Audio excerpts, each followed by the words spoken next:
Good afternoon to all. I am Ravika from SIMT Nakodar. हमने जो accounting का आज स्टैंडर्ड्स जो हैं वो हमने किए थे, ठीक है। इसमें था रेवेन्यू रिकॉग्नाइजेशन, ठीक है। रेवेन्यू रिकॉग्नाइजेशन जो था वो हमने कर लिया था। इसमें जो ग्रॉस इनफ्लो है कैश का या और चीज़ें जो हैं वो हम कंसीडर करते हैं, जैसे हमने गुड्स कितने की सेल की हैं, सर्विसेज क्या क्या हमने दी हैं, ठीक है। एंटरप्राइज जो है वो यूज़ कर रहा है हमारे रिसोर्सेज को और वो अपने इंटरेस्ट डिविडेंड या रॉयल्टीज़ जो है वो बना रहा है। ये हमने लास्ट किया था। अब हमने करना है अकाउंटिंग स्टैंडर्ड 10। अकाउंटिंग स्टैंडर्ड 10 जो है वो डील करता है अकाउंटिंग फॉर फिक्स्ड एसेट्स के साथ, जिसे हम कैश जनरेटिंग एसेट्स भी कहते हैं। कैश जनरेटिंग एसेट्स जो होती हैं ये ऐसी एसेट्स होती हैं जिसमें आप पैसा जो है वो अर्न करते हैं, यानी कि जब आप किसी चीज़ से पैसा जो है वो निकालते हैं उस चीज़ को आप क्या बोल देते हैं, कैश जनरेटिंग एसेट्स। अब इसमें जो है आप क्या करते हैं, मान लो आपने कोई फर्नीचर ख़रीदा है। अब जो फर्नीचर आपने ख़रीदा है, अगर जो आप उसे बेचते हैं तो उसे बेचकर आपको कितना पैसा आता है, आप कितना कैश जो है वो बनाते हैं या जनरेट करते हैं, इस चीज़ को हम बोल देते हैं कैश जनरेटिंग एसेट्स, ठीक है। इसमें जो है हम एक्सपेक्ट करते हैं कि हम ज़्यादा से ज़्यादा अकाउंटिंग पीरियड, जैसे कि लैंड बिल्डिंग जो है वो लें। यानी कि ये जो तीन चीज़ें हैं ना, कई बार क्या होता है कि मान लो अगर जो हमने बाइक ली है, हम उसे यूज़ करते हैं और बाइक जो है वो हमने ली है 50,000 की, लेकिन कुछ टाइम पीरियड बाद उसकी वैल्यू जो है वो कम हो जाती है, ठीक है। अगर जो आपने 50,000 की ली थी तो वो आपकी 25,000 के अंडर बिकेगी, है या नहीं, ठीक है। तो क्या होता है, क्यों वो जो वैल्यू है वो कम क्यों हो गई, क्योंकि हमने जो है उसे यूज़ किया है। तो यूज़ करने के बाद वो पहले जो है वो नई जैसी नहीं रही है, तो इसके कारण उसकी वैल्यू जो है वो डिक्रीज़ हो गई है। लेकिन हमारे अकाउंटिंग में कुछ ऐसी चीज़ें हैं जिनकी वैल्यू जो है वो टाइम के साथ गिरती नहीं है, लेकिन टाइम के साथ क्या हो जाती हैं, बढ़ जाती हैं, इंक्रीज़ हो जाती हैं, ठीक है। वो क्या क्या है, जैसे कि लैंड। अगर जो आप लैंड को देखो, पहले टाइम में पेरेंट्स क्या करते थे कि ज़मीन खरीद के रख लेते थे और वो क्या कहते थे कि जब इसके दाम बढ़ जाएंगे तो हम ज़मीन को क्या करेंगे, बेच देंगे, ठीक है।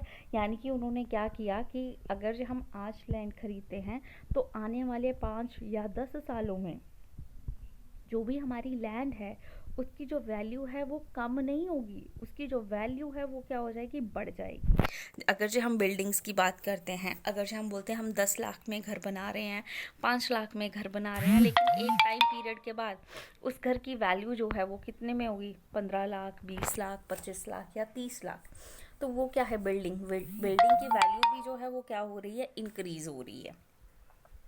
PM का मतलब है प्लांट एंड मशीनरीज। अगर जो हम अपने बिजनेस की बात करते हैं तो प्लांट और मशीनरीज की जो है, प्लांट मीन्स जगह जो भी उसकी बिल्डिंग होती है जहाँ पे हमने उसे बनाया होता है, तो उसकी भी वैल्यू सेम ऐसे ही इंक्रीज होती है, ना कि डिक्रीज होती है। लेकिन हम जो है अपनी जो अकाउंटिंग में हम जो अपनी एसेट्स हैं उनकी वैल्यू जो है वो क्या करते हैं, हिस्टोरिकल, यानी कि जिस पे हमने ख़रीदा है हम उसी पे उन्हें लिखते हैं, ठीक है। उसके अलावा हम उसे दूसरी, यानी कि फ्यूचर में उसकी क्या कॉस्ट होगी उस बेस पे हम उसे कभी नहीं लिखते। फॉर एग्जांपल, अगर ये आपने मान लो गोल्ड खरीदा है, ठीक है, तो आप अपने घर में ये ना थोड़ी कहते हो कि ये जो गोल्ड है ये मैंने जो है 50 लाख में ख़रीदा है, क्योंकि आने वाले टाइम में उसकी वैल्यू जो है वो 50 लाख है। नहीं, आप क्या कहते हो, अगर जो आपने वो जो सेट है वो आपने 5 लाख का ख़रीदा है तो आप क्या कहते हो कि इसकी कॉस्ट जो है वो 5 लाख है। क्यों, क्योंकि प्रेजेंट में आपकी पॉकेट से जो गया है आप उसी पे उसे क्या करते हो, कैलकुलेट करते हो। आने वाले टाइम में उस चीज़ की वैल्यू जो है, यानी कि गोल्ड की वैल्यू जो है वो बढ़ भी सकती है और घट भी सकती है। तो एज सच हमें पता है कि हमारा फ्यूचर जो है वो अनसर्टेन रहता है, तो हम उस चीज़ को जो है कभी भी पता नहीं कर सकते कि इसकी कितनी वैल्यू बढ़ेगी या कितनी घटेगी। तो हमने जो भी फिक्स्ड एसेट्स को शो करना होता है अकाउंट्स में, वो हम किस में शो करते हैं, उसकी हिस्टोरिकल वैल्यू में या उस कॉस्ट पे जिस पे हमने उसे परचेज़ किया है। हाँ, टाइम के साथ साथ हम क्या करते हैं, उसे रीवैल्यू कर लेते हैं। अच्छा, मैंने 5 लाख का लिया था, चलो 5 साल के बाद इसकी आज प्रेजेंट टाइम में इसकी क्या वैल्यू है, ठीक है। तो आप क्या करते हो, थोड़ा बहुत अंदाज़ा लगा लेते हो कि आपको फ़ायदा हुआ है या फिर नुकसान हुआ है, ठीक है।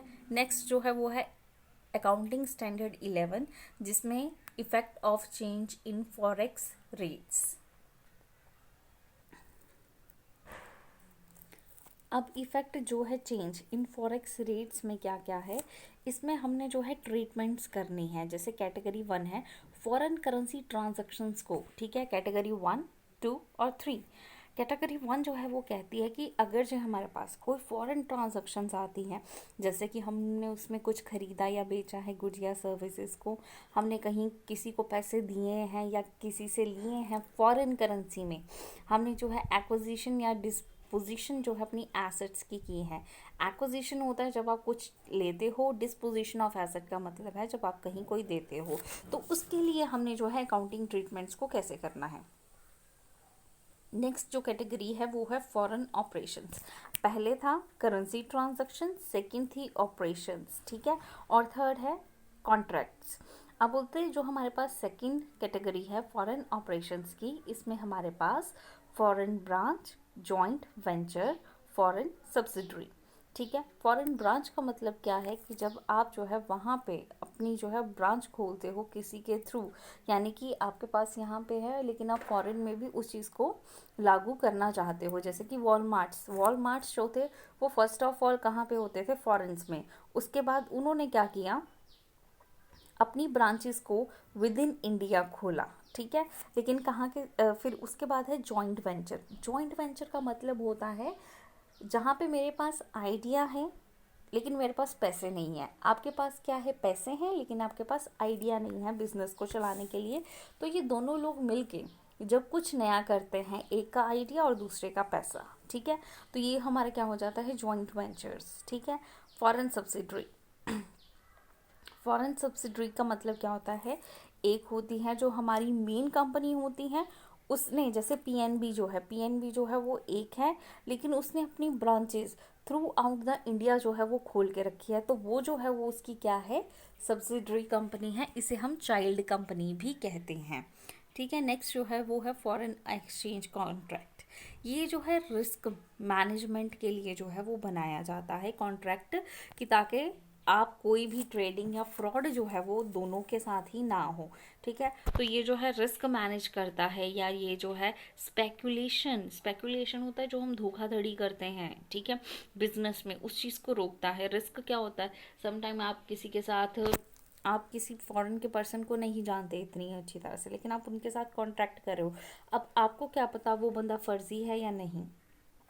तो इस चीज़ को ओवरकम करने के लिए या रिस्क को मैनेज करने के लिए फॉरेन एक्सचेंज कॉन्ट्रैक्ट्स जो हैं वो बनाए जाते हैं, ठीक है। अब इन कॉन्ट्रैक्ट्स में वो जो है लीगली वाइंड अप हो जाते हैं।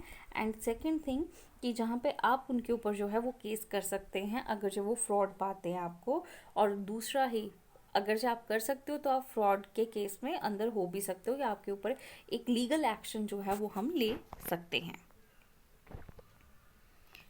नेक्स्ट जो है वो है हमारे पास अकाउंटिंग स्टैंडर्ड 12, जिसमें कि accounting for government grants. Accounting for government grants का मतलब है जहाँ पे आपको पैसा, आपके बिजनेस को रन करने के लिए जो पैसा है वो आपको कौन दे रही है, गवर्नमेंट।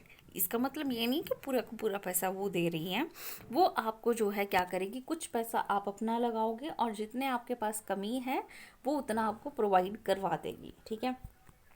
इसमें वो आपकी एक तरह से हेल्प करती हैं इंडस्ट्रीज़ को या कंपनीज़ को चलाने के लिए, ताकि जो यहाँ के लोग हैं उनके लिए गवर्नमेंट या जो हमारे पास एम्प्लॉयमेंट जनरेशन जो है वो हो सके। क्योंकि गवर्नमेंट के जो हैं आजकल कोई इतना सेक्टर ज़्यादा रन नहीं कर रहा है, तो जिसकी वजह से जो है प्राइवेट सेक्टर्स के कारण ही जो लोग हैं उनके पास एक जॉब्स की अपॉर्चुनिटीज़ हैं, ठीक है। तो अब अकाउंटिंग फॉर गवर्नमेंट ग्रांट्स, यानी कि समटाइम हम गवर्नमेंट की हेल्प लेने के लिए जो है क्या करते हैं, ग्रांट्स लेते हैं।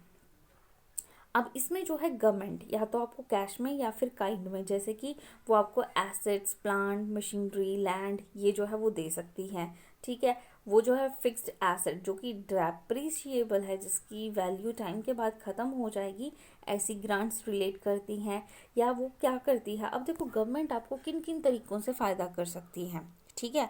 यानी कि गवर्नमेंट आपका साथ जो है वो कैसे देती है अकाउंटिंग में, सबसे पहले वो आपको कैश दे देती हैं या काइंड, ये दोनों ही तरह की करती है, ठीक है। अब कैश का मतलब क्या है कि उन्होंने आपके बिजनेस को रन करने के लिए जो है, या जो नए लोग जो हैं बिजनेस स्टार्ट करना चाहते हैं, तो उनको वो क्या प्रोवाइड करवा देती है, लोन्स, ठीक है। लेकिन एक टाइम पीरियड के बाद वो लोन्स जो हैं वो आपको क्या करने होते हैं, वापस करने होते हैं। दूसरा, ये आपको जो है एसेट देती है, जैसे कि प्लांट दे दी, मशीनरी दे दी, लैंड दे दी, ठीक है। सेकंड जो है ये ग्रांट देती है किसके ऊपर, उन फिक्स्ड एसेट्स के ऊपर जो कि कुछ टाइम पीरियड के बाद ख़राब हो जाती हैं, ठीक है। तीसरा, ये आपको क्या कर देती हैं, एग्जाम्पशंस देती हैं। टैक्स एग्जाम्पशन का मतलब क्या है, जहाँ पे गवर्नमेंट सम टाइम क्या होता है कि अगर जो हम कोई इंडस्ट्री लगाते हैं अर्बन एरिया, अर्बन मीन्स जहाँ पे आपके पास हर एक फैसिलिटी है, तो वहाँ पे आपको टैक्स जो है वो ज़्यादा पे करना पड़ता है।